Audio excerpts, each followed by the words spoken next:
Alhamdulillah ونستعين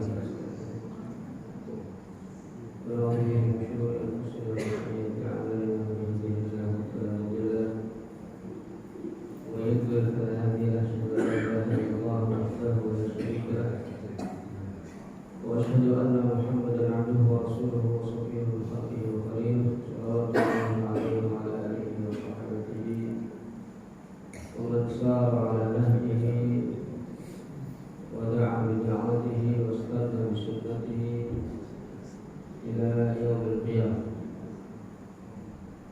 أما بعد فيا أيها المسلمون أوصيكم ونفسي بتقوى الله وطاعته لعلكم تفلحون. اللهم إنا أصبحنا منك في نعمة وعافية وشكر علينا نعمتك وعافيتك وسترك في الدنيا والآخرة. اللهم ما أصبح بنا من نعمة نويعة من خلقك ومنك وحدك لا شريك لك فلك الحمد ولك الشكر. يا ربنا لك الحمد كما ينبغي لجلال وجهك وعظيم سلطانك. رضينا بالله ربا وبالإسلام دينا وبمحمد نبيا ورسولا. سبحان الله وبحمده عدد خلقه ورضا نفسه وزنة عرشه ومداد كلماته. بسم الله الذي لا يضر مع اسمه شيء في الأرض ولا في السماء وهو السميع العليم. اللهم إنا نعوذ بك من أن نشرك بك شيئا نعلمه ونستغفرك لما لا نعلم.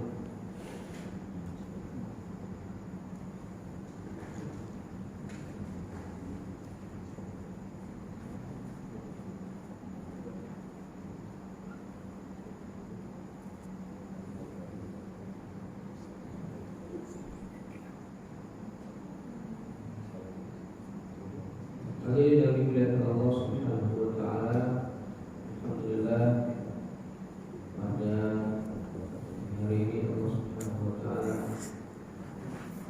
berikan kita nikmat iman yang Islam sehingga kita bisa melaksanakan sholat subuh berjamaah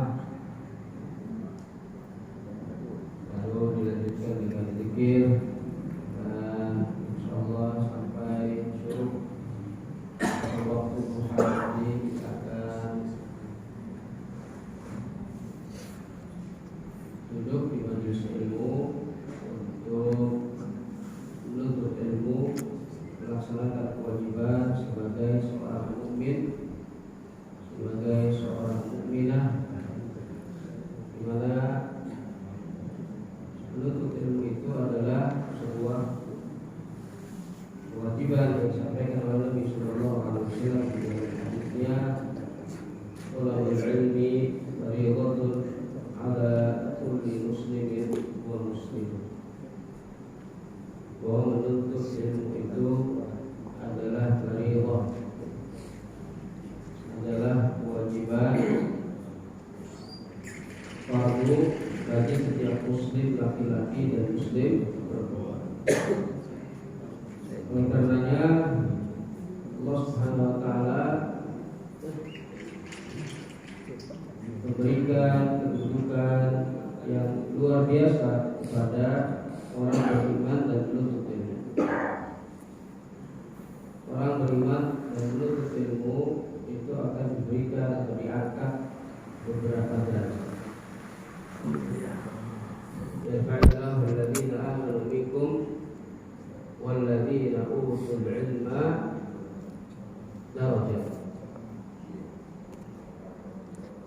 Bahwa Allah akan mengangkat orang beriman di antara kalian dan yang diberi ilmu beberapa derajat. Hal ini dijelaskan oleh beberapa ulama di mana kira-kira letak perbedaan antara yang berilmu dan tidak berilmu. Kemudian dikasih sebuah perumpamaan di mana seekor binatang, seekor anjing yang tidak dilatih untuk berburu, seekor anjing yang tidak dilatih untuk berburu, maka gigitannya kepada hewan, ya, itu hewan yang halal dimakan manusia, itu menjadi haram. Sementara anjing yang dilatih untuk berburu, ya, anjing yang disekolahkan, yang ikut anjing berburu, ya. Jadi anjing disebut dengan dalam fikih tersebut al-kalbul mu'allam, anjing yang diajari berburu, itu gigitannya menjadi halal dimakan. Jadi bahkan tanpa disembelih. Jadi misalnya dia menggigit dia berburu rusa, ya, di hutan, dan tentu namanya anjing berburu kan anjing yang diajari berburu tidak begitu saja dia makan, pasti kan disuruh oleh majikannya.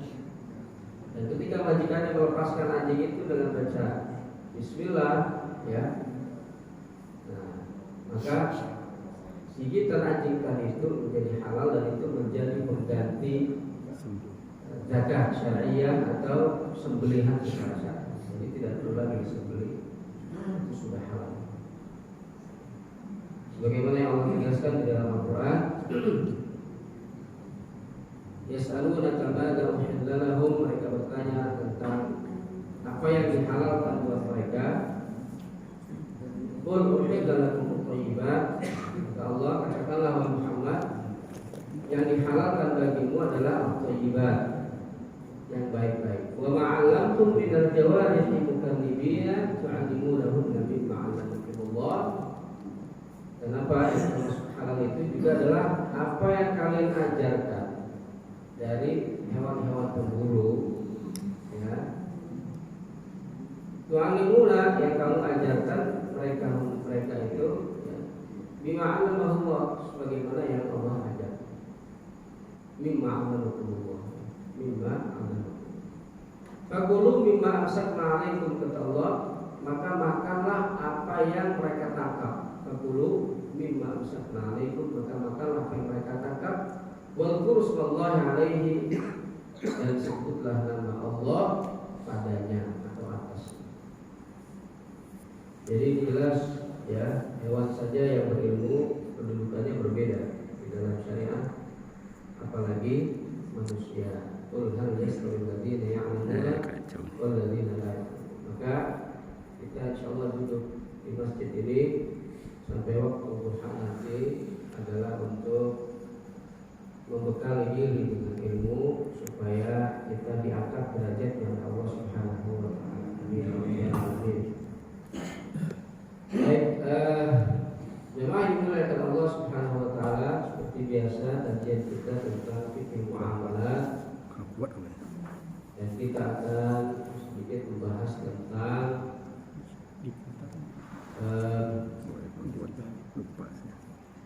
beberapa transaksi yang melibatkan lebih dari satu akad, atau disebut dengan bai'ataini fi bai'. Dan nanti barangkali kita akan juga bicara prakteknya, ya, dalam transaksi online.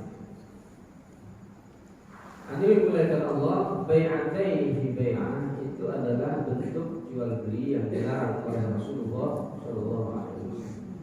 Di dalam hadisnya beliau menyatakan, naha Rasulullah sallallahu alaihi wasallam an bai'ataini fi bai'. Rasulullah sallallahu alaihi wasallam melarang bai'atain. Bai'atain itu artinya dua akad atau dua transaksi, ya, fi bai'ah, dalam satu transaksi. Itu maksudnya apa? Bai'atain fi bai'ah. Maksudnya adalah bukan sekedar mengkombinasikan dua akad dalam satu transaksi, tapi menurut para ulama, ya, substansi dari bai'atain fi bai'ah itu adalah, ya, adanya unsur ta'alluq di dalam akad. Unsur ta'alluq itu artinya ketergantungan atau keterkaitan. Makanya kemudian di dalam hadis selain redaksi bai'atain fi bai'ah, itu juga ada namanya safqatain fi safqah, yaitu istilah lainnya. Dan kemudian ada yang merinci praktek bai'atain fi bai'ah sebagaimana dalam hadis Amr bin Shu'aib an abihi an jaddihi an Rasul sallallahu alaihi wasallam qala la yahillu salafun wa bai' wala syartan fi bai'in wala ribh ma lam yu'man wala bai' ma laysa 'indak. Di sini Nabi SAW menyebutkan beberapa contoh bai'atain fi bai' itu la yahillu salafun wa bai'. Tidak halal itu menggabungkan antara salaf dengan bai', dengan jual beli. Salaf itu apa? Pinjaman dengan jual beli tidak boleh digabungkan. Itu maksudnya tidak boleh satu sama lain saling berkaitan. Jadi misalnya saya mau jual rumah ini, asalkan kamu mau pinjamkan mobil kamu ke saya, misalnya, ya. Nah, itu dua akad yang saling berkaitan. Apalagi salah satunya adalah pinjaman, di mana pinjaman itu adalah bukan akad bisnis, dia akad tabarruk, dia akad sukarela. Sementara bai' adalah akad bisnis. Ya, wala syartan fi bai', dan juga tidak boleh dua syarat di dalam jual beli. Wala syartan fi bai'. Nah, ini salah satu contoh bai'atain fi bai'ah yang dijelaskan oleh Nabi sallallahu alaihi wasallam di dalam hadis. Jadi substansi praktik bai'atain fi bai'ah itu sesungguhnya adalah istirat aqdin fi aqdin. Melakukan satu akad, ya, dengan bergantung kepada akad lain. Jadi contohnya gimana tadi? Menjual barang kepada temannya dengan syarat si penjual meminjamkannya uang, misalnya gitu ya. Saya mau menjual barang itu ke kamu, syaratnya kamu pinjamin saya uang. Jadi ini kenapa tidak boleh begini? Ya, kenapa substansi dari bai'ah dan bai'ah itu adalah demikian? Karena sesungguhnya, ya, kalau kita kembalikan kepada teori ataupun istilah di dalam syarak, ya, itu Nabi SAW menjual dan melarang jual beli gharar. Jadi tentu ini ada hubungannya dengan jual beli gharar. Apa itu jual beli gharar? Jual beli yang tidak pasti dan tidak jelas. Ya, harganya tidak pasti, ya kan? Objeknya tidak pasti, gitu ya. Nah, itu namanya jual beli gharar. Nah, dalam hal ini bai'atain fi bai'ah itu bagian daripada jual beli gharar. Ya. Dan juga ada motif riba. Ya, selain gharar juga ada motif riba. Bapak Ibu ingat pernah saya jelaskan tentang bai' al-'ainah? Ingat enggak, Pak? Bai' al-'ainah. Ingat enggak tuh? Ada tulisnya. Ada pernah dulu disampaikan, ya mungkin sudah setahunan kali ya. Lupa. Bai' al-'ainah itu dia ada dua transaksi yang saling mengikat. Ya. Motifnya itu sesungguhnya adalah pinjaman berbunga, tapi covernya itu jual beli. Ya. Jadi jual beli pertama itu dilakukan dengan cara tidak tunai, ya, cara tidak tunai. Lalu jual beli kedua dilakukan dengan cara tunai, dan itu lebih murah. Jadi misalnya saya butuh uang, ya, datang ke bank, ya. Lalu kemudian bank sudah menyiapkan barang, katakanlah mobil, ya. Nah, mobil, supaya tidak terjebak pada pinjaman berbunga, lalu kemudian bank itu menjual mobil itu ke saya dengan harga tidak tunai, dia cicil, katakanlah cicilnya 3 tahun. Ya. Nah, harga totalnya berarti kalau dicicil itu katakanlah 500 juta, dicicil selama 3 tahun. Nah, setelah itu mobil itu dibeli lagi oleh oleh bank. Mobil tadi yang saya beli dengan harga cicilan dibeli lagi oleh bank dengan harga tunai lebih murah tentu dari harga cicilan. Kalau tadi cicilan 500 juta, ya ini dia beli dari saya itu 300 juta dengan tunai. Jadi saya dapat uang berapa? 300 juta. Nah, 300 juta itulah yang saya butuhkan. Ya. Jadi itu seperti pinjamannya. Bunganya itu apa?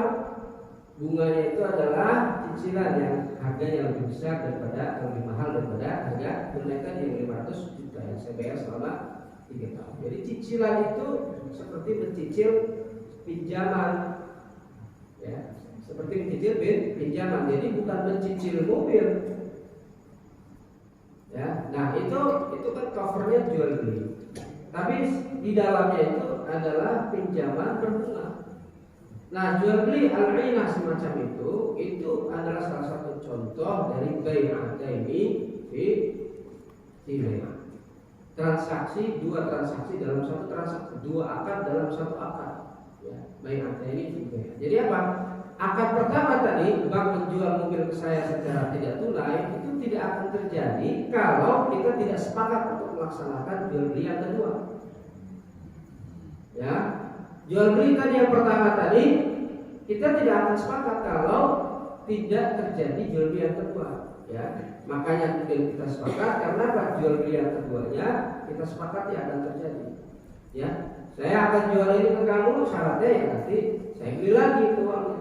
Saya beli lagi mobilnya dengan harga tunai dan kamu bayar cicilannya.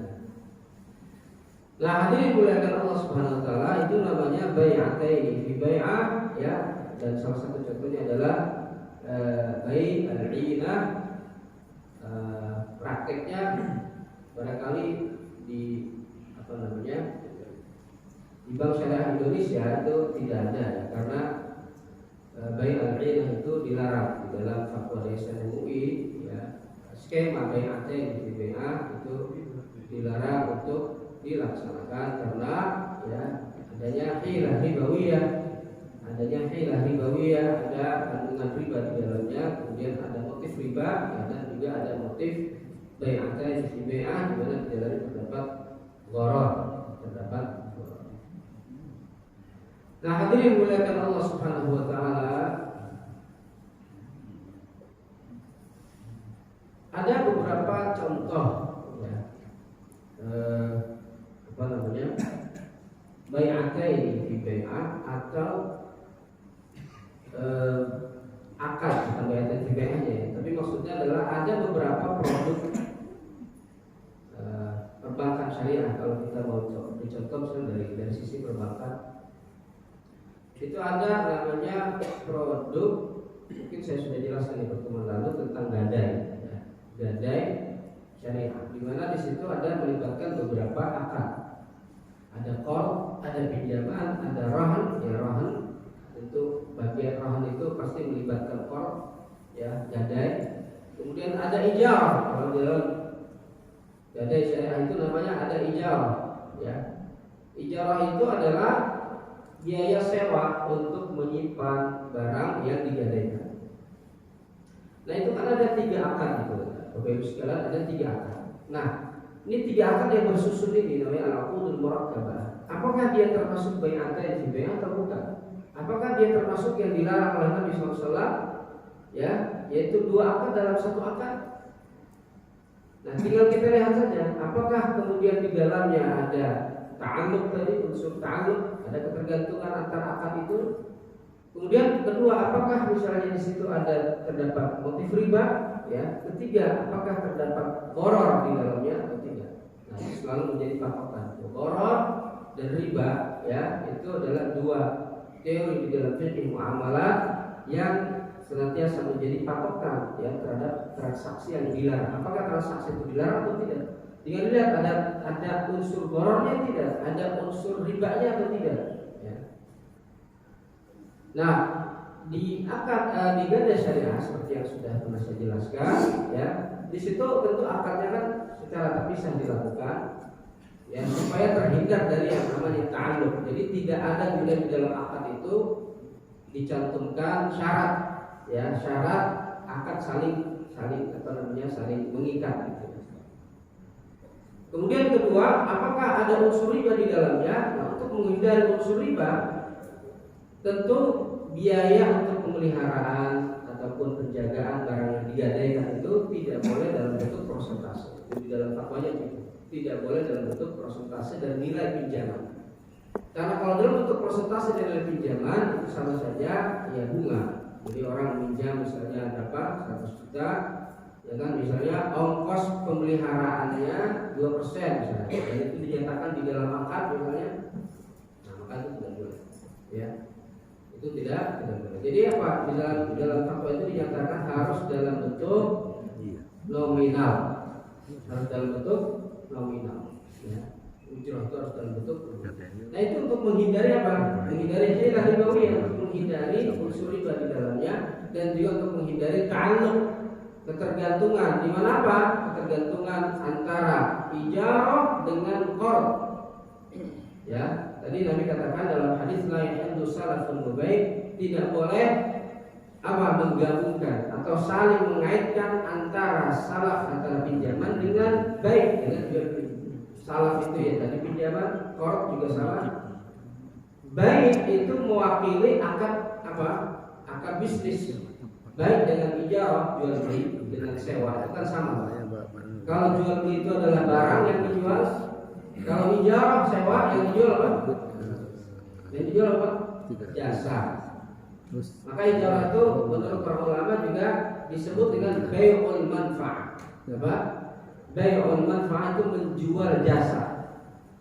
Jadi kalau barang itu misalnya kita beli, ya, lalu kita jual lagi barang itu boleh Pak?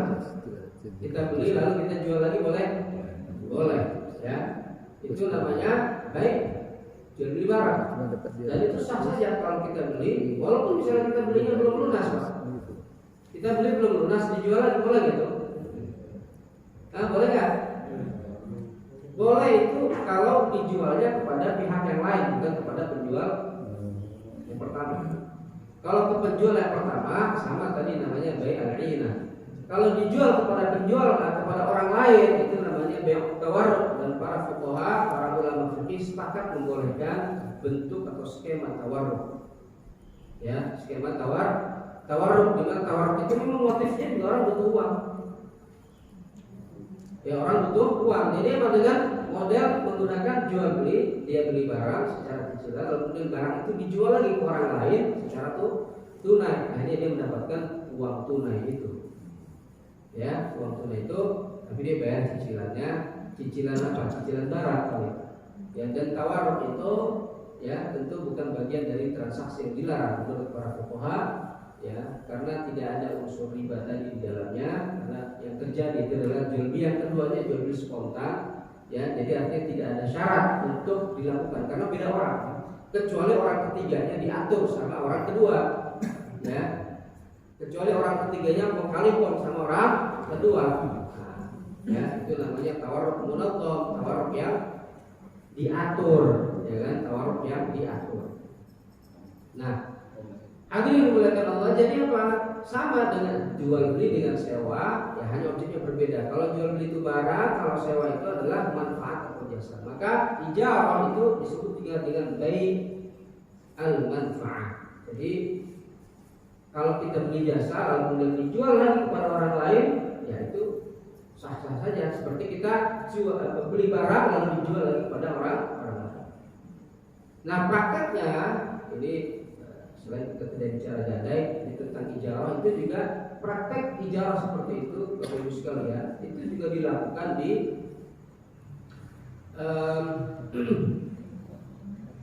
di mana? Ijarah multijasa. Ijarah multijasa. Bagaimana ijarah multijasa? Ya, itu prakteknya lembaga keuangan syariah atau LKS beli jasa, misalnya travel, ya. Travel umroh, beli jasa di travel umroh, lalu kemudian jasa itu atau paket perjalanan umroh tadi, dan itu merupakan jasa, ya, merupakan jasa walaupun di dalamnya ada barang, tapi kemudian ya menurut kaidah apa namanya kaidah fikih dikatakan apa itu tabi'un ya. Sesuatu yang menjadi penyerta itu dia mengikuti hidupnya. Jadi tinggal dilihat apakah yang banyak itu jasa atau kabar. Maka dikatakan multi jasa itu karena di situ ada campuran barang, tapi kemudian jasanya ya lebih banyak. Nah, maka itu seperti pakai perjalanan umroh dibeli oleh bank, lalu kemudian apa? Dijual kepada nasabah yang akan berangkat umroh, ya, dengan margin, dengan margin keuntungan. Jadi misalnya bank belinya 20 juta, dijualnya 25 juta kepada nasabah. Nah itu sama dengan dengan jual beli, karena para ulama membiaskan antara ijarah dengan jual beli.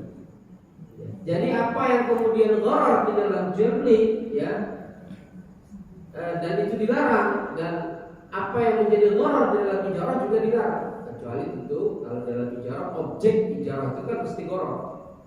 Objek ijarah itu gharar atau tidak? Salah satunya jasa itu kan gharar, Pak, tidak kelihatan. Beda dengan barang. Kayak kita naik angkot misalnya, ya, itu kan udah kelihatan jasanya. Mana jasanya? Ya, abstrak, nggak kelihatan. Ya, namanya manfaat. Tapi kalau kita jual beli barang kan barangnya kelihatan. Nah, maka yang tidak boleh di dalam ijarah itu karena objeknya itu sudah digharar, maka uangnya, ya, ujroh yang dibayarkan itu tidak boleh gharar, harus jelas, harus jelas. Nah, kembali kepada apa tadi, bai'atan fi bai'ah dalam gadai syariah. Jadi ijarah itu ujrohnya itu ujroh untuk pemeliharaan dan seterusnya itu tidak boleh dalam bentuk persentase, karena untuk menghindari yang namanya bai'atan fi bai'ah yang di dalamnya terdapat ta'alluq dan juga hilah ribawiyah atau motif ribawi. Hadirin dimuliakan Allah. Kemudian ada misalnya akad yang lain itu atau produk pembiayaan yang lain itu namanya produk pengurusan biaya pengurusan haji. Biaya pengurusan haji. Dan itu beda-beda, nah, bukan dana talangan haji ya. Kalau dana talangan haji itu kesannya itu yang menjadi akad utama itu adalah pinjaman. Dana talangan haji. Memang tujuannya sama, biaya pengurusan haji ini adalah untuk membantu mereka yang tidak bisa atau bayar haji secara tunai. Ya, beberapa pekan lalu pernah disinggung. Ya, di sini ada beberapa akad juga. Ada namanya ada qard, ada namanya akad wakalah, ada namanya ijarah. Ya. Ada qard itu pinjaman yang diberikan bank kepada nasabah yang akan berangkat haji. Ada wakalah bil ujrah itu adalah memberikan kuasa kepada bank untuk mengurusi, ya, biaya untuk mengurusi pengurusan haji, ya, dari awal sampai akhir. Dan kemudian ada ujroh yang diberikan nasabah kepada bank syariah. Nah, tidak boleh berkaitan antara qard dengan wakalah bil ujrah. Maka tidak boleh ujrohnya juga dalam bentuk persentase, dia harus dalam bentuk nominal supaya menghindari ta'alluq alias bai'ataini fi bai'ah. Dan yang menjadi akad utamanya itu adalah wakalah bil ujrah. Wakalah bil ujrah. Nah, hal yang sama Bapak Ibu sekalian, kita juga bisa temukan di akad di transaksi online. Mungkin anak-anak Bapak Ibu sering melakukan transaksi online. Misalnya apa? Pesan makanan ojek online, ya. Nah, itu gimana itu? Pesan makanan. Apa akad yang terjadi di dalamnya? Kalau kita urai satu-satu, ya, itu ada di dalamnya ada wakalah bil ujrah. Memberi kuasa kepada tukang ojek, kepada pihak lain, ya, kepada tukang ojek dalam hal ini untuk melakukan tindakan. Yaitu apa? Membeli makanan. Lalu kemudian mengantar makanan itu, ya, ke orang yang beli. Nah, itu lalu bayar upah, itu namanya wakalah bil ujrah. Bayar upah. Nah, kemudian ada qard. Ada qard itu kalau misalnya yang belinya nggak ada saldo di mana, di platformnya. Kalau tidak ada saldo, ya, itu kan artinya pinjam dulu ke tukang ojek, betul kan? Dibayarin dulu, ditalangi dulu sama tukang ojek. Maka di situ ada qard dan juga ada wakalah bil ujrah. Nah isunya kalau misalnya dia punya saldo itu tidak menjadi isu ya. Itu karena akadnya hanya satu, wakalah bil ujrah. Karena dia punya uang untuk bayar makanan itu dan termasuk untuk bayar ojeknya itu ya terdapat di dalam saldo platform atau aplikasi. Nah, itu tidak terlalu masalah.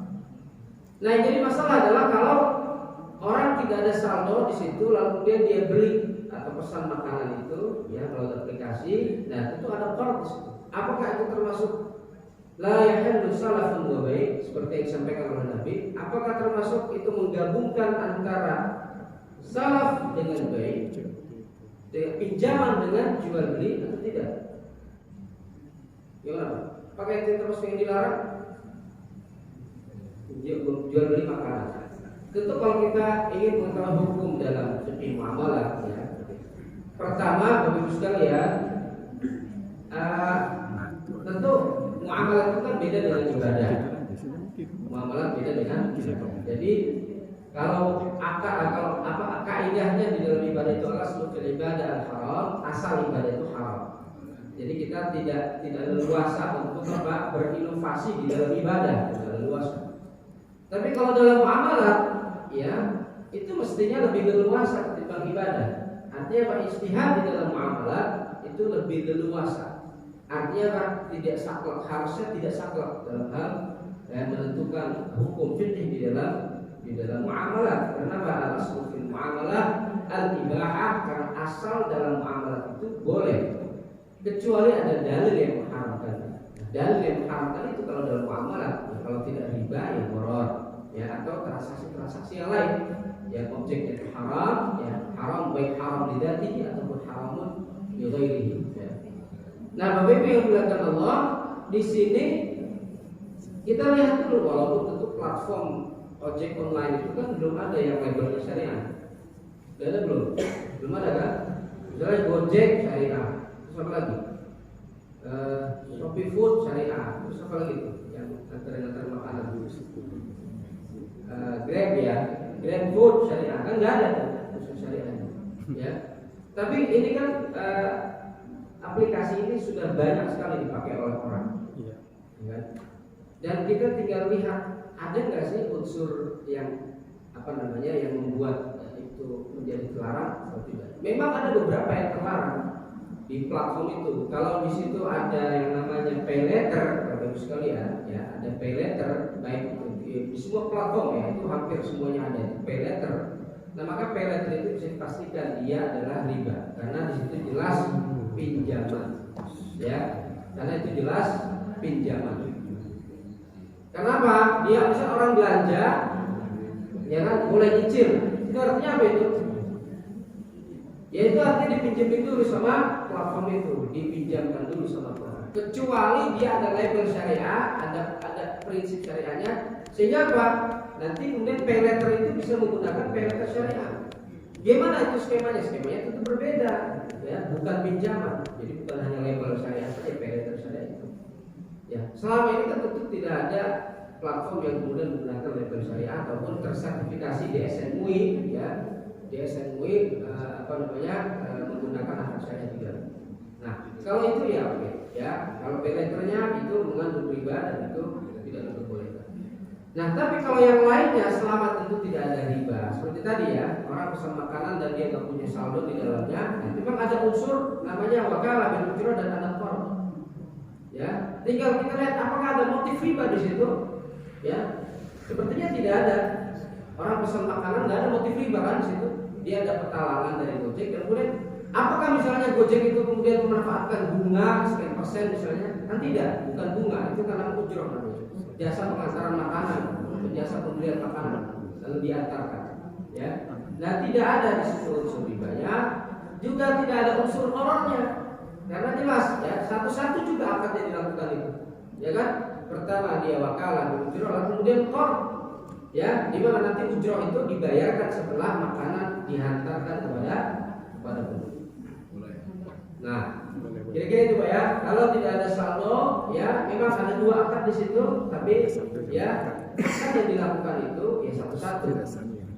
Ya, dan itu memang faktanya juga satu. Tidak ada di situ motif riba, tidak ada kemudian motif gharar. Baik, Bapak Ibu dimuliakan Allah Subhanahu wa taala. Lalu bagaimana dengan orang yang top up transportasi daring? Ya, top up transportasi daring lalu dia dapat cashback. Ada yang gitu, Pak? Dia isi lalu kemudian dia bayar, dan umumnya kalau kita punya saldo di situ ya, terus kita gunakan untuk pembayaran itu ngasih cashback itu biasanya. Ya, ada cashback sekian persen lah. Atau ada cashback 5.000, ya maksimum 5.000 dan seterusnya. Nah, ini ada dua versi, Pak. Ya, ada dua pandangan dalam menurut para ulama kontemporer. Ada pertama versi yang mengharamkan. Versi yang mengharamkan itu karena menganggap bahwa orang yang melakukan top up di transportasi daring itu dia menggunakan akad qard. Artinya apa? Dia meminjamkan uang untuk platform. Seperti orang menabung di bank, Pak.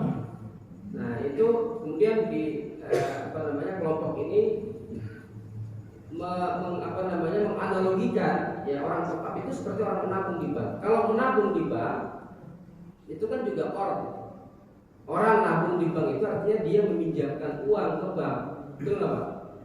Makanya dalam syariat kan tidak boleh ada bunga. Ya, kalau tabungannya itu adalah tabungan disebut dengan wadi'ah kalau dalam versi syariahnya. Ya, kalau tabungan di perbankannya mungkin tabungan apa ya? Yang simple, yang tidak ada uang administrasinya, karena ada tabungan begitu ya, tidak ada uang adminnya. Dan itu bunganya tidak boleh, kalau dalam syariahnya tidak boleh dijanjikan. Kalaupun boleh, dia hanya ngasih bonus yang itu ya tidak besar tentu ya, yang diberikan kepada nasabah. Nah, karena akad yang digunakan adalah akad qard ya, di mana bank meminjam uang untuk diputar. Ya, karena apa? Sesuatu yang dititipkan itu boleh digunakan oleh yang dititipi barang, itu namanya ari, itu namanya pinjam. Nah, kalau misalnya objeknya sesuatu yang harus dikonsumsi, itu namanya qard, itu namanya pinjam. Maka di dalam qard itu tidak boleh ada bunga. Nah, orang yang melakukan top up di transportasi daring, ya, itu kenapa oleh pihak yang mengharamkan ini tidak boleh ya menerima cashback? Karena di situ bunga dan itu riba. Karena dia meminjamkan uang kepada platform, lalu kemudian platform ngasih cashback, yang cashback itu yang diterjemahkan sebagai bunga. Maka tidak boleh, itu namanya haram, ya, itu namanya qardun jarra naf'an. Nah, lalu bagaimana pendapat yang kedua? Pendapat yang kedua, ya ini yang menghalalkan. Sekarang melakukan top up transportasi daring itu, kan di platform itu kan sebetulnya banyak, bukan cuma beli barang, ya kan, ada juga jasa, ya kan, dan kebanyakan jasa malah, ya, antar makanan, go clean, go pijat, go macam-macam ya, umat dan seterusnya. Nah, itu kan jasa itu, ya, itu kan jasa Bapak Ibu sekalian. Dan jasa itu boleh nggak bayar di depan, Pak? Jasa boleh nggak kita bayar di depan, jasanya belakangan? Boleh kan? Apa namanya itu dalam fikih? Namanya di dalam fikih ijarah mausufah fid dhimmah. Ijarah mausufah fid dhimmah itu adalah sewa yang ya manfaatnya didapatkan belakangan, bayar duluan. Kalau dalam jual beli, ijarah mausufah fid dhimmah itu sama dengan bai' salam. Masih ingat bai' salam, Pak? Jual beli salam, masih ingat? Kita bayar duluan, barangnya datang belakangan. Nah, seperti jual beli online pada umumnya, ya, jual beli online pada umumnya yang bayar duluan, barangnya datang belakangan, itu namanya jual beli salam. Nah, kalau dalam manfaat atau jasa yang kita bayar duluan, jasa yang kita dapatkan belakangan, itu namanya ijarah mausufah fid dhimmah. Dan kalau ternyata misalnya pihak yang menjual jasa itu memberikan bonus, Pak, tadi cashback. Jadi misalnya ibu ya nyewa tukang ojek untuk mengantar anak sekolah. Ya. Kalau harian misalnya dia bayarnya itu 10.000, kalau dibayar sebulan dapat diskon, ya kan? Kalau bayarnya sekaligus sebulan dikasih diskon sama tukang ojeknya. Boleh nggak tukang ojek kasih diskon gitu? Karena bayar sebulan, boleh kan? Nah, kira-kira orang yang melakukan top up transportasi dari, ya, dia misalnya top up sekian, ya uang yang tersimpan itu misalnya katakanlah 500.000 atau 1 juta, ya, dan itu untuk digunakan berbagai macam jasa, ya. Lalu kemudian ketika akan menggunakan jasa itu platform, ya, memberikan diskon, ya, katakanlah misalnya cashback 5.000, 10.000, ya, maka itu adalah bagian daripada hadiah ataupun bonus yang diberikan, ya, dan itu tidak terkait dengan hoard. Karena apa? Uang yang disimpan itu bukan hoard. Dan memang secara undang-undang pun Bapak Ibu sekalian, ya, itu kan uang yang ada di platform itu kan tidak seperti bank, ya. Kalau bank itu kan boleh memutar uang yang disimpan, tapi kalau platform itu kan tidak, ya, perlakuannya berbeda. Jadi platform kan itu tidak tidak dipergunakan kemudian untuk diputar di sektor yang lain, ya, berbeda dengan bank, kebijakannya kan berbeda. Kalau bank ya jelas orang menyimpan uang di bank, agung itu bank kemudian, ya, memutar uang itu misalnya ditaruh misalnya di mana. Nah, kalau syariah itu lebih banyak di sektor real, ya, kalau yang konvensional banyak di sektor ribawi.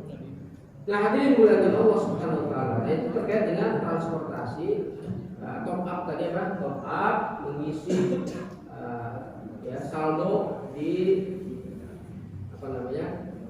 transportasi daring. Jadi itu ada dua versi. Ada dua versi. Ada versi yang menghalalkan, dan itu ulama kita di sini di Indonesia, Pak. Pendapat itu ada di Indonesia. Ya, yang mengharamkan itu ada yang kelompoknya, dan yang kemudian menghalalkan. Nah, tadi melihat dari sisi yang kemudian ini kan banyak dipakai orang, ya kan? Ini bagaimana supaya menjadi solusi dan maslahat bagi semua. Ya, jadi sekali lagi memang ada juga yang diharamkannya atau yang tidak bolehnya, seperti tadi apa? Pay later, itu ada unsur riba di situ. Karena apa? Itu pinjaman berjual. Nah, hadirin dimuliakan Allah Subhanahu wa taala. Nah, itu terkait dengan top up, ya. Nah, kalau belanja online tadi selain yang kita transfer duluan, kalau ditransfer duluan barangnya belakangan, apa tadi Pak namanya, baik salah. Kalau kita COD, COD apa tuh? Cash on delivery. Itu artinya kan apa? Barang sampai kita bayar, apa tadi ya? Kita bayar saat barang sampai. Itu apakah jual beli salam atau bukan? Bukan jual beli salam. Yang itu namanya bukan jual beli salam. Kalau jual beli salam tadi ya bayar duluan dengan barang belakangan. Nah, kalau itu gimana? Saat dia misalnya melakukan atau saat dia check-out di marketplace itu, ya, itu artinya dia melakukan semacam perjanjian akan membeli barang. Itu perspektif syariahnya, ya. Walaupun tentu secara bahasa, ya kan, di marketplace itu kan tidak dikatakan check-out itu, ya, atau di dalam kurung wa'ad, misalnya dalam jual beli, wa'ad untuk jual beli. Dan kalau versi syariahnya kan gitu, biasanya ditulis wa'ad dalam jual beli. Tapi kan karena marketplace ini juga, ya, yang tenar-tenarnya kebetulan juga tidak tersertifikasi DSN MUI, ya.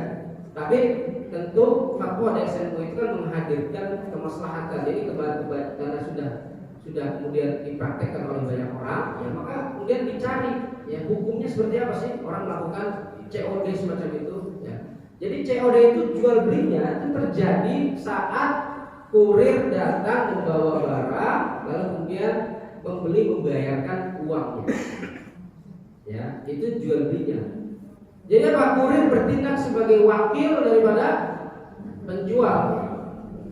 Nah, itu menggunakan apa itu? Wakalah. Ya, wakalah bil ujroh. Dia menjadi wakil dari penjual. Lalu kemudian terjadinya jual beli adalah saat pembeli menerima barang dan kemudian dia membayarkan uang. Jadi itu jual beli biasa. Jual beli pada umumnya, ya. Perspektif fikihnya adalah itu jual beli pada umumnya, jual beli yang biasa. Ya. Nah, hadirin dimuliakan Allah Subhanahu wa taala, jadi itu COD ya, cash on delivery. Nah, tentu sebagaimana jual beli pada umumnya di dalam fikih itu harus ada khiyar. Apa itu khiyar? Opsi untuk dia melanjutkan ataupun membatalkan jual beli. Hanya umumnya kalau kalau COD di kita di marketplace itu umumnya di marketplace ya, pembeli itu tidak bisa menolak, ya kan, barang yang sudah sampai. Kalau mau dia unboxing dulu nanti, ya kalau ternyata ada cacat, baru kemudian dia bisa kembalikan itu kepada penjual melalui marketplace.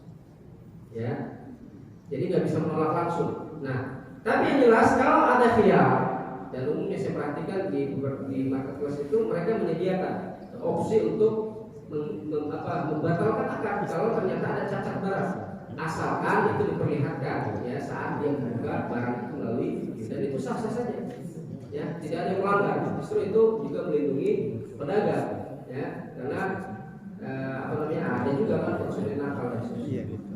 Nah, hadirin dimuliakan Allah, jadi dari sisi situ ya ini adalah baik yang jual beli biasa, tapi catatannya harus ada khiyar atau opsi untuk mengembalikan barang itu manakala ada cacat dan sebagainya.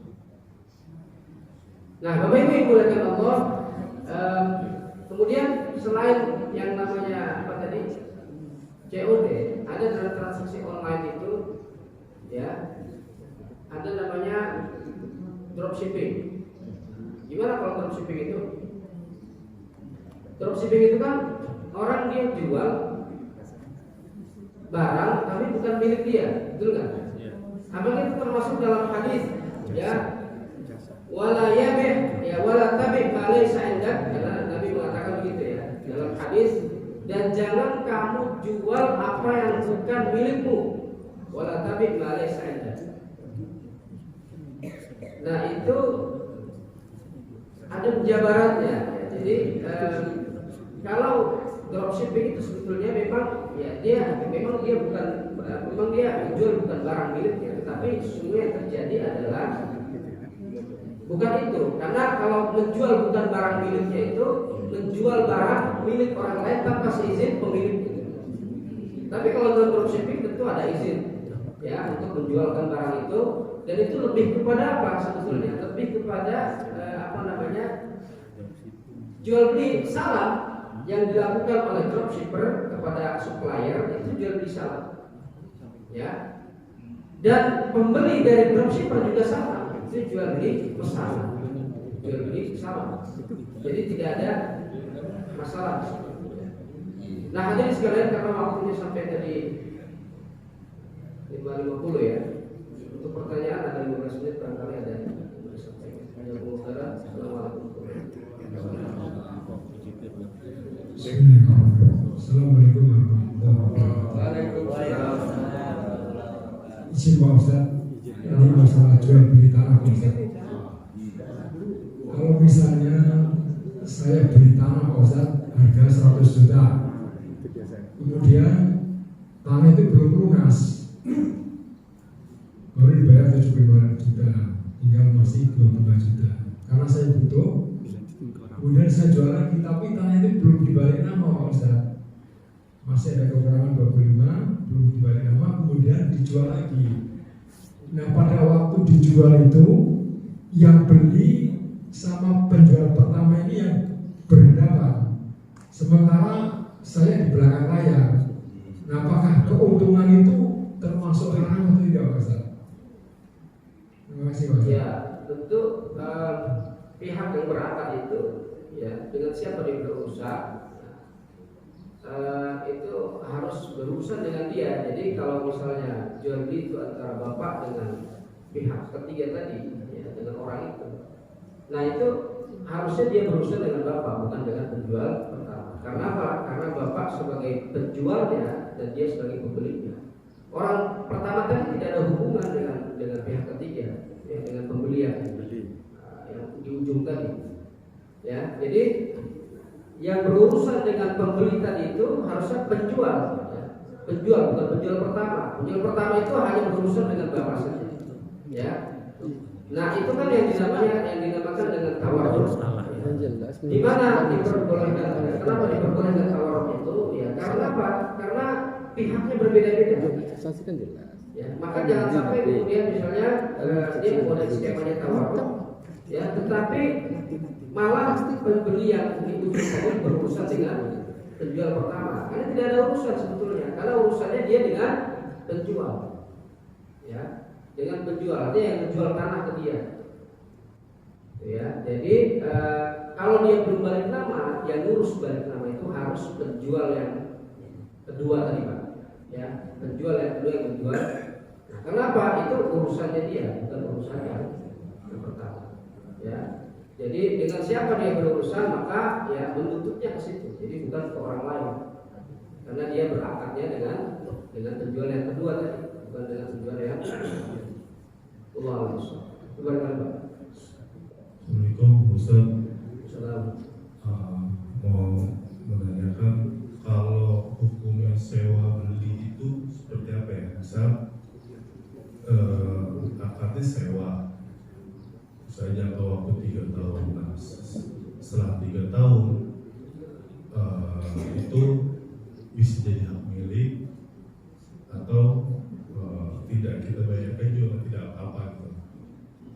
Boleh dibeli, boleh tidak, tapi akad pertamanya sewa aja gitu. Kalau misalnya udah selesai 3 tahun, mau dibayar atau mau tidak apa-apa gitu. Nah, itu hukumnya seperti apa Ustaz? Iya, sewa beli kalau dalam di praktek konvensional itu tentu ada unsur bai'ataini fi bai'. Ya, ada unsur bai'ataini fi bai'. Ada unsur dua akad dalam satu akad. Ya. Kalau misalnya tidak ada perjanjian di depannya. Nah, ini kan yang kemudian membedakan dengan yang syariah. Dalam syariah bagaimana? Perspektif syariah yang seperti itu ada atau tidak? Sewa beli. Sewa lalu kemudian beli. Nah, gitu ya. Nah, itu namanya kalau dalam perspektif fikih disebut dengan ijarah muntahiyah bitamlik. Ijarah muntahiyah bitamlik itu sewa yang berakhir dengan kepemilikan. Nah, itu ada dua akad di situ, Pak. Ya. Pertama akad sewa, kemudian akad tamlik. Tamlik itu ya bisa dengan jual beli, bisa dengan cara hibah. Ya, akad pemilikan itu kan bisa dengan jual beli, bisa dengan hibah. Nah, kalau misalnya ketika dia melakukan akad sewa itu kemudian ya akad sewanya digantungkan dengan akad pemilikan yang akan dilakukan di akhir, baik itu jual beli ataupun hibah, itu namanya bai'atain fi bai'. Itu yang digantungkan. Artinya apa? Digantungkan itu dinyatakan nyata-nyata di dalam akad bahwa ya akad sewa ini terjadi jika akad pemilikan baik itu hibah atau jual beli ya terjadi. Ya. Nah, itu namanya ta'alluq, yaitu bai'atan fi bai'. Maka untuk menghapus ta'alluq itu, maka bukan begitu format akadnya. Jadi format akadnya bagaimana? Dua pelaku ini melakukan janji akan melakukan akad yang kedua. Nah, janji itu Bapak Ibu sekalian, al-wa'du, ya, janji untuk melakukan akad itu menurut para ulama ada yang mengatakan itu mulzim dan tidak. Mulzim itu artinya mengikat, ya. Ada yang mengatakan tidak. Karena janji itu hubungannya atau urusannya ya makhluk dengan Allah Subhanahu wa taala. Beda dengan akad. Ya kan? Akad itu kan beda dengan janji Bapak Ibu. Jadi selama itu tidak menjadi akad, ya hanya janji saja untuk melakukan akad yang kedua, ya itu tidak termasuk bai'atain fi bai'. Dan saya janji akan menikahi seorang gadis. Beda kan? Kalau saya akan akad nikah dengan gadis itu berbeda. Ya. Nah, jadi beda tentu janji dengan akad. Akad itu mengikat, ya kontrak yang mengikat antar manusia. Ya, kalau janji itu ikatannya sebetulnya dengan Allah Subhanahu wa taala. Ya. Artinya kalau dia tidak menepati janjinya dia dosa. Nah, kira-kira gitu Pak ya. Nah, jalan keluarnya dalam perspektif syariah itu ijarah muntahiyah itu sewa yang berakhir dengan pemilikan, ya. Itu pertama ijarah dulu sampai selesai, ya. Lalu walaupun nanti di akad di depan itu dinyatakan akan janji akan melakukan akad yang kedua, nah, tapi setelah selesai ijarah maka kemudian ya akad yang kedua baru dilakukan, yaitu namanya tamlik, baik itu dihibahkan barang tersebut atau dijual, ya. Dijual misalnya senilai dengan cicilan, ya. Itu asal akadnya jelas maka itu tidak menjadi masalah. Wallahu a'lam. Itu barangkali Pak. Satu lagi. Silakan Pak.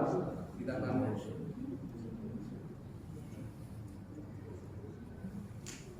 Assalamualaikum warahmatullahi wabarakatuh. Ustaz, saya mau menanyakan masalah gadai, Ustaz. Gadai, Pak? Iya, gadai, Ustaz. Ya.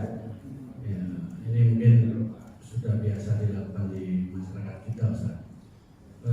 Yang saya tanyakan, apakah boleh kita mengambil kemanfaatan terhadap barang yang digadaikan kepada kita, Ustaz? Misalnya kalau kita di desa-desa itu kan ada orang petani butuh uang menggadaikan sawahnya gitu, Ustaz. Terus kemudian setelah digadaikan kepada kita, apakah boleh kita itu menanami sawah tersebut dan mengambil hasilnya? Atau kalau misalnya orang kota menggadaikan mobilnya, apakah boleh mobil yang digadaikan kepada kita itu disewakan untuk hasilnya itu diambil oleh kita? Nah, semacam itu, Ustaz. Terima kasih. Ya.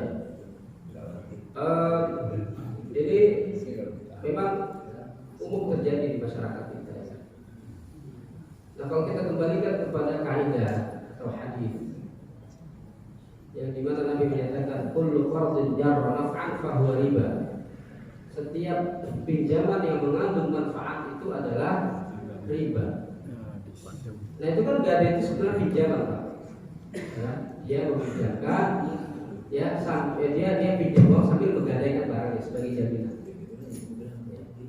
Maka ini kaidah ini berlaku juga baik dalam pinjaman ataupun dalam gadai. Jadi artinya kalau ada pinjaman yang mengandung manfaat itu apa saja, baik itu bunga misalnya, atau baik itu pemanfaatan barang yang dijaminkan, ya, itu maka berlaku kaidah itu, Pak. Jadi itu namanya qardun jarra naf'an, itu pinjaman yang mengandung manfaat, maka itu adalah riba. Ya, itu adalah kecuali, Pak, misalnya gini, ada kemudian ulama yang membolehkan pemanfaatan barang itu secara wajar supaya tidak rusak. Nah, supaya tidak rusak. Misalnya motor yang digadaikan, ya, kalau motor itu nggak dipakai, nggak dipanasin, nggak diajak keliling kampung misalnya, ya, pergi sewajarnya, ya, pulang pergi sewajarnya, bukan untuk ngojek atau bukan untuk mudik ke kampung, ya, bukan untuk mudik ke kampung, maka itu diperbolehkan, Pak, ya, dimanfaatkan. Nah, itu dikiaskan dengan hadis Nabi wa 'alal ladzi yahlibu wa yarkabu an-nafaqah. Jadi kalau dulu di zaman Nabi itu digadaikan itu unta atau sapi, Pak, ya, yang diperah susunya. Itu susunya buat siapa itu? Itu kan punya pemilik, punya rahim, punya pemilik barang gadai. Susunya punya siapa? Nah, itu kata Nabi wa 'alal ladzi yahlibu wa yarkabu an-nafaqah. Kalau dia memanfaatkan, ya, hewan tunggangan itu baik diperah ataupun ditunggangi, ya, maka dia wajib memberi nafkahnya. Artinya apa? Dia bayar biaya personal, ya, kasih makannya, ya kan, kalau kendaraan berarti kasih olinya, ya kan, kasih bensinnya, ya. Tapi tentu pemakaian sewajarnya, Pak, ya kan. Nah, di situ binatang itu kebuaya yang digunakan, jadi dikendarai sewajarnya, ya, lalu kemudian diperah susunya juga, ya sesuai dengan yang apa namanya pembiayaan yang dikeluarkan oleh diri. Nah, itu namanya pemakaian sewajarnya. Nah, itu tidak apa-apa. Nah, umumnya terjadi di kita nih sawah, ya, sawah itu, ya, itu kan apa namanya menghasilkan itu dan lumayan besar. Dan umumnya orang kampung menggadaikan sawah itu, ya karena orang yang meminjamkan itu mau juga, ya, itu sebagai bunganya, ya, itu sebagai Nah, sebetulnya Pak, ya, ketika misalnya dia akan mengelola sawah itu, ya, bisa sebagai solusinya itu menggunakan akad muzaraah. Ya, karena apa? Sawah itu punya barang gadai, punya rohim ya. Dan pemilikan terhadap sawah itu ya tetap tuh dalam kuasa rohim. Jadi kalau misalnya mau supaya bisa dimanfaatkan, itu bisa kerjasama sama yang meminjamkan uang, ya. Tapi itu tadi kerjasamanya jangan kemudian ada syarat, ada ta'alluq. Saya meminjami uang, syaratnya kamu akan musyawarah dengan saya, nggak begitu, ya kan? Belakangan saja nanti musyawarahnya Pak, meminjamkan uang gimana kita ini aja bagi hasil pertanian, ya kan? Musyawarah itu namanya bagi hasil pertanian. Jadi ya Bapak kan punya lahannya, nanti saya beli apa? Beli bibit dan pupuknya. Ya. Kemudian kita bagi hasil. Cuma itu kadang yang lebih kecil lagi. diperbolehkan Cuma laptop ya. Kan jadi untung di situ dia.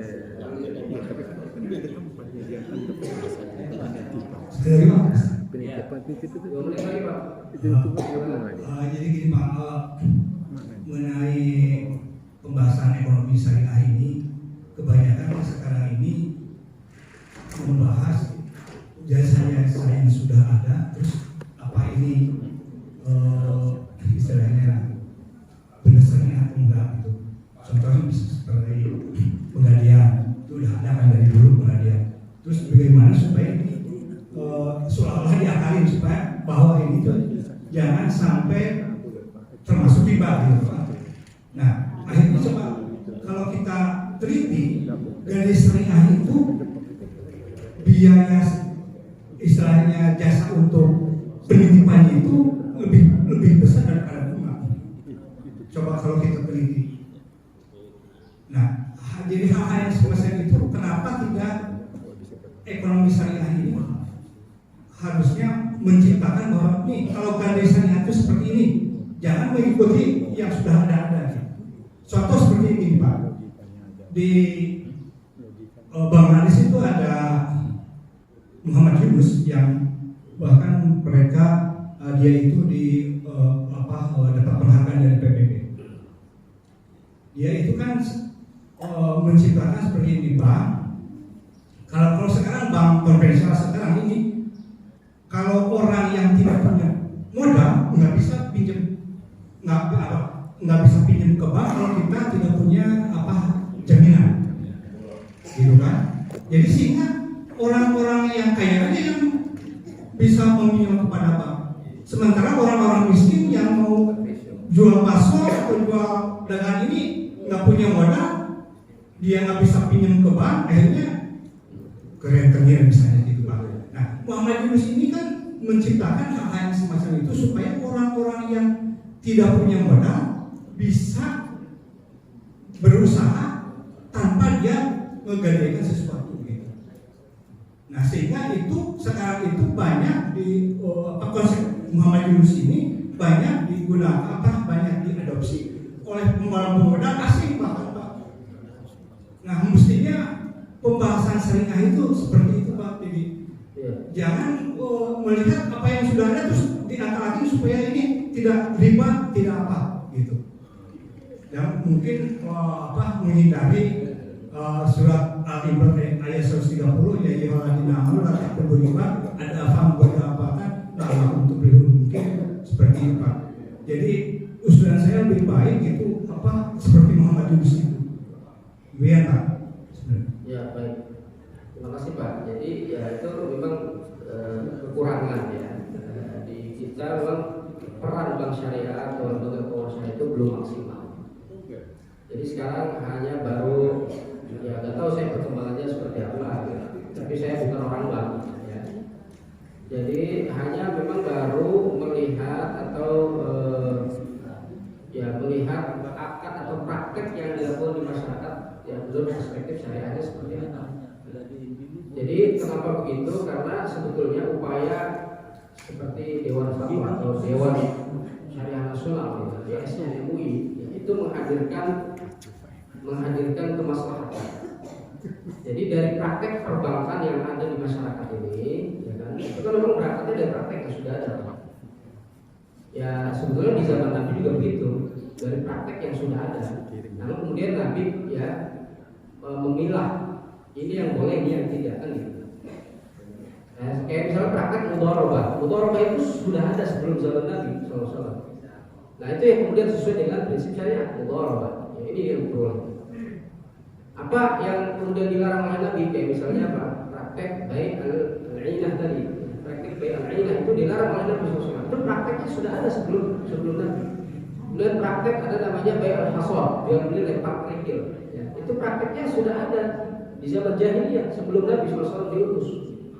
Nah jadi ada praktek-praktek yang dihalalkan, ya, dan itu semuanya sudah ada di zaman jahiliyah. Itu mudharabah sudah ada, ijarah sudah ada. Nah hanya kemudian dipilah, ini yang boleh, ini yang tidak. Nah kira-kira kurang lebih begitulah Pak, ya, yang dilakukan juga oleh DSN MUI. Kan DSN MUI itu kan mengeluarkan fatwa karena pertanyaan. Kan fatwa itu keluar karena pertanyaan, ya. Jadi kalau fatwa itu kan tidak keluar kalau tidak ada pertanyaan. Ada pertanyaan dari bank-bank, dari pelaku industri itu, bank-bank syariah itu, misalnya, Pak ini ada prakteknya begini, ini bagaimana hukumnya perspektif syariah? Nah, kemudian dimusyawarahkan ya oleh para ulama di MUI, lalu kemudian keluarlah fatwa, kan gitu ya Pak ya. Dan tentu mereka juga ketika mengeluarkan fatwa itu berdiskusi dulu dengan praktisi, gimana sesungguhnya yang terjadi di lapangan, kan gitu ya, supaya mengeluarkan fatwa yang baik, ya, yang tidak bertentangan dengan syariat. Nah tadi konsepnya Muhammad Yunus di Bangladesh itu memang ya luar biasa, ya, dan itu saya kira untuk UMKM dan seterusnya memang ada lah mungkin peran yang dilakukan oleh bank syariah, tapi saya tidak tahu sejauh mana yang besarnya. Tapi kalau untuk UMKM itu juga bisa dimaksimalkan dengan kooperasi syariah, ya. Ada di kita kan kooperasi syariah, hanya memang ya kooperasi syariah ini juga ya ada yang betul-betul paham dengan konsep syariah, ada yang ya paham kulitnya saja, kan gitu, sehingga kemudian menjalankan ya ada yang tidak sesuai dengan syariah. Maka di undang-undang koperasi itu ya, terutama koperasi syariahnya itu harus ada DPS-nya, Dewan Pengawas Syariah, supaya ya itu sesuai dengan syariah. Ya kita bertahap ya Pak. Jadi di Indonesia ini mudah-mudahan bagaimana mau besar itu bank syariah, pernah saya singgung juga itu. Market share-nya bank syariah itu belum sampai 2 digit Pak.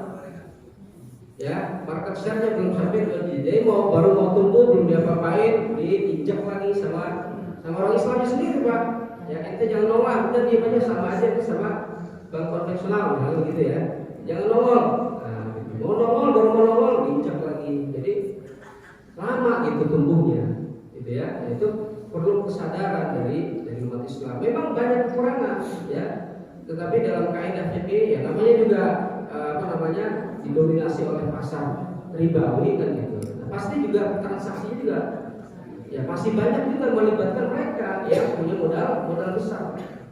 Ya. Dalam kaidah fikih dikatakan ma la yudraku kulluhu la yudraku julluhu. Apa yang tidak bisa dilakukan seluruhnya jangan juga ditinggalkan semuanya.